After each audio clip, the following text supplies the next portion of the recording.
Act నుంచి exemption ఇచ్చి మరి ఈయనకు 30 ఎకరాల భూమి అపోలో ఆసుపత్రికి ఇస్తే 15% బెడ్లు పేదవాళ్ళకి ఇవ్వాలని చెప్పారు. అందులో దాదాపుగా ₹1 కూడా పేద రోగుల దగ్గర వసూలు చేయకూడదు అనేది నిబంధన. ఫ్రీ వైద్యం అపోలో ఆసుపత్రిలో, బంజారాహిల్స్ అపోలో ఆసుపత్రిలో 15% ఫ్రీ వైద్యం ఇవ్వాలి. ఇస్తుర్రా ఇప్పుడు? ఒక్కని కానీ ఇయ్యారు. చూడరు మీరు, ఒక్కని కూడా ఇయ్యరాడు. 30 ఏళ్ళ సంధి ఈ జీవో కాపీని దాచిపెట్టి అసలు హాస్పిటల్ వాళ్ళ దాని లెక్క అది ఏది ప్రభుత్వం దగ్గర ల్యాండ్ తీసుకొని పేదోళ్ళకి సేవ చేయాల్సినటువంటి హాస్పిటల్ వీళ్ళు ఏం చేశారంటే అపోలో హాస్పిటల్ ఉంచాలి, కానీ అది ఉంచలే. అది ఉంచకుండా అపోలో హాస్పిటల్ అంటే పేదల కోసం సేవ చేస్తా, పేదల బతుకులు మారుస్తా అని ప్రతాప్ రెడ్డి గారు అప్పుడు తీసుకొని 2023లో 2023లోనే అపోలో హాస్పిటల్స్ ఎంత దందా చేసినాయి అంటే 18,249 కోట్ల రూపాయల బిజినెస్ చేసింది ఏడాది. 2023లోనే 18,249 కోట్ల రూపాయల దందా చేసింది పేదోడు సొమ్ములన్నితోటి.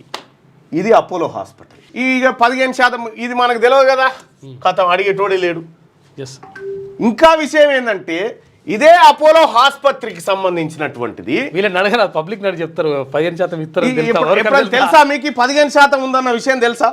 15% పేదలకు ఫ్రీగా ట్రీట్మెంట్ చేయాలి అపోలో హాస్పిటల్లో అన్న విషయం. అపోలో హాస్పిటల్లో ఫ్రీ వైద్యం ఉంటుందని, ఫ్రీ వైద్యం ఉంటుందని మీకు తెలుసా భాయ్ సాబ్? ఒక్కసారి తెలిస్తే తెలుసా అని. ఖమ్మం అంకుర హాస్పిటల్కు పోయి నా 6 నెలల బిడ్డకి జ్వరం వచ్చిపోతే సంపి చేతిలో పెట్టిరు అన్నయ్య అని చెప్పన్నాడు. నేను కూడా బాధితున్నాయి. మీకు ఎవరికన్నా తెలుసా? అపోలో హాస్పిటల్లో, బంజారాహిల్స్ అపోలో హాస్పిటల్లో 15% బెడ్లను ఫ్రీగా పేదవాళ్ళకి ట్రీట్మెంట్ చేసడం కోసం జీవో ఉందన్న విషయం మీకు తెలుసా? తెలియదన్న ఇప్పటి వరకు. అలాగా గవర్నమెంట్ భూమి ట్రీట్మెంట్ అక్కడ ఆ భూమి గవర్నమెంట్ అని కూడా తెలియదు చాలా మంది. అది గవర్నమెంట్ భూమి అని కూడా మీకు తెలియదు అనుకుంటా చాలా మందికి. తెలియదు. వరంగల్ రోహిణి హాస్పిటల్ రెడ్డి తెలియదు. ఇది తెలియనియరు మీకు. ఎందుకు తెలియనియరు? పాలకులు వాళ్ళే కాబట్టి తెలియనియరు. ఆడ బోర్డు పెట్టాలి ఏమని, ఇందులో ఈ ఆసుపత్రికి ఇచ్చినటువంటి భూమి 30 ఎకరాలు ఇది ప్రజల సొమ్ము కాబట్టి ఈ హాస్పిటల్లో మేము 15% బెడ్లను పేదవాళ్ళ కోసం రిజర్వ్ చేస్తున్నామని పెట్టాలి. అది 30 ఏళ్ళ నుంచి పెట్టలే. ఈడనే కాదు, నేను ఫస్ట్ టైం వింటున్నా. ఎవరికి తెలియదు అని చెప్పి చెప్తాను. ఎవరికి తెలియదు.